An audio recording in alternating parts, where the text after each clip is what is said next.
ഇന്ന് നമ്മുടെ രാജ്യം അതിന്റെ മഹത്തായ 79ാം സ്വാതന്ത്ര്യദിനം ആഘോഷിക്കുകയാണ്. രാജ്യത്തുടനീളം സ്വാതന്ത്ര്യ ദിനാഘോഷം അതിഗംഭീരമായി നടക്കുന്നുണ്ട്. എന്നാൽ അതിനൊപ്പം കോൺഗ്രസിന്റെ നേതൃത്വത്തിൽ ഭരണഘടനയെയും ജനാധിപത്യത്തെയും സംരക്ഷിക്കാൻ വേണ്ടിയുള്ള പോരാട്ടവും നടക്കുന്നുണ്ട്.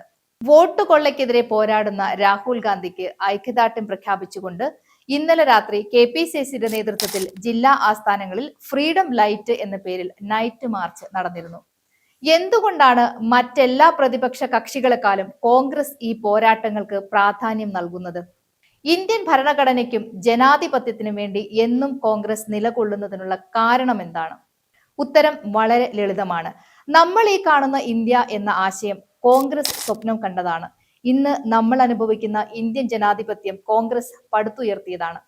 അതുകൊണ്ട് തന്നെ ഇന്ത്യ എന്ന ജനാധിപത്യ മതേതര ആശയത്തോട് മറ്റാർക്കുള്ളതിനേക്കാളും വൈകാരിക അടുപ്പം കോൺഗ്രസിനുണ്ടാകും.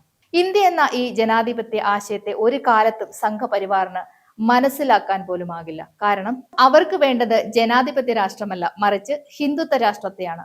ഒരിക്കൽ ഒരു മാധ്യമ പ്രവർത്തകൻ രാഹുൽ ഗാന്ധിയോട് ചോദിച്ചു, താങ്കൾക്ക് ജവഹർലാൽ നെഹ്റുവിനെ നേരിൽ കാണാൻ ഒരു അവസരം ലഭിച്ചാൽ എന്തായിരിക്കും സംസാരിക്കുക എന്ന്.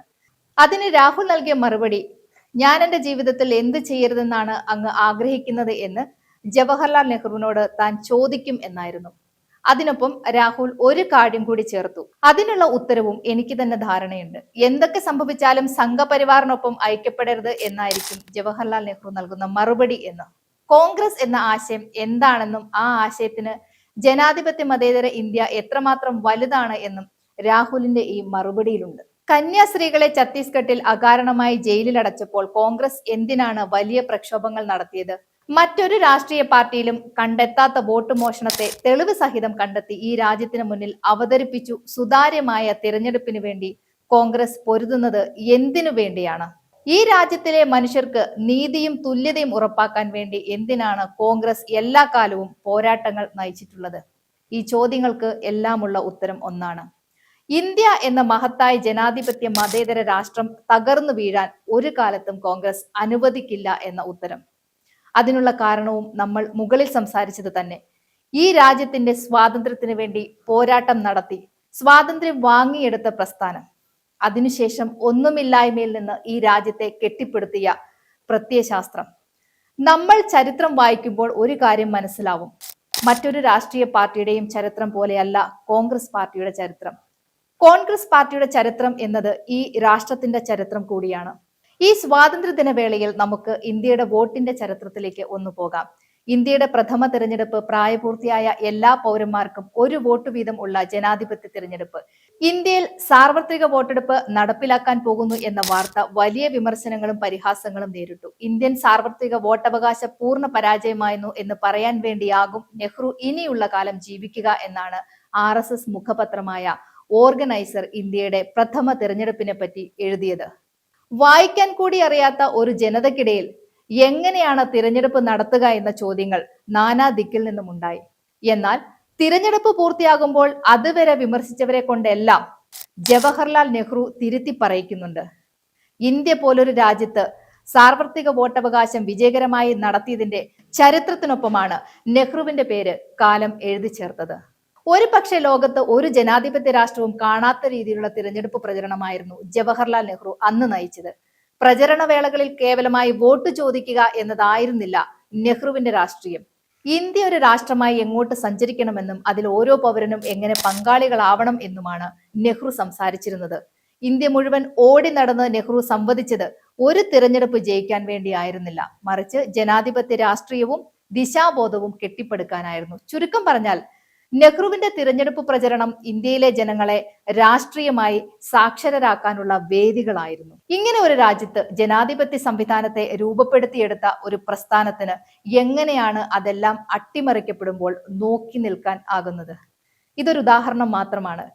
ഇത്തരത്തിൽ ഇന്ത്യൻ രാഷ്ട്രീയത്തിന്റെ ഓരോ നിർണായക നിമിഷത്തിലും കോൺഗ്രസിന്റെ കൃത്യമായ പങ്ക് നമുക്ക് കണ്ടെത്താനാകും.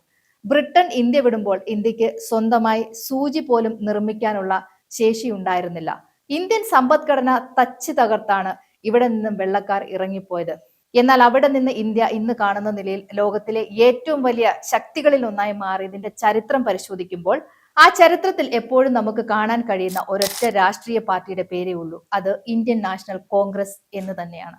കോൺഗ്രസിനോട് നമുക്ക് യോജിപ്പും വിയോജിപ്പും ഉണ്ടാകാം, താല്പര്യവും താല്പര്യക്കുറവും ഉണ്ടാകാം. അത് എന്തൊക്കെ തന്നെ ആയാലും കോൺഗ്രസ് ഈ രാജ്യത്തിന് നൽകിയ സംഭാവനകളെ നമുക്ക് അവഗണിക്കാനാകില്ല, അതിന് നേരെ മുഖം തിരിക്കാനാകില്ല. ഇന്ത്യൻ നാഷണൽ കോൺഗ്രസ് എന്നൊരു പാർട്ടി ഇവിടെ ഇല്ലായിരുന്നുവെങ്കിൽ ഈ രാജ്യം മറ്റെങ്ങനെയെങ്കിലും ഒക്കെ ആയിത്തീർന്നേനെ. ഇന്ത്യയുടെ സ്വാതന്ത്ര്യ പോരാട്ട കാലം മുതൽ ഇന്ത്യ ഹിന്ദു രാഷ്ട്രം ആക്കണമെന്ന് ഹിന്ദുത്വവാദികൾ വാദിച്ചിട്ടുണ്ട്. എന്നാൽ അന്നും ഇന്നും ഇന്ത്യ മതേതര രാഷ്ട്രമാണ്. എന്നും ഇന്ത്യ ഏതെങ്കിലും മതക്കാരന്റെയോ സംസ്ഥാനക്കാരന്റെയോ അല്ല.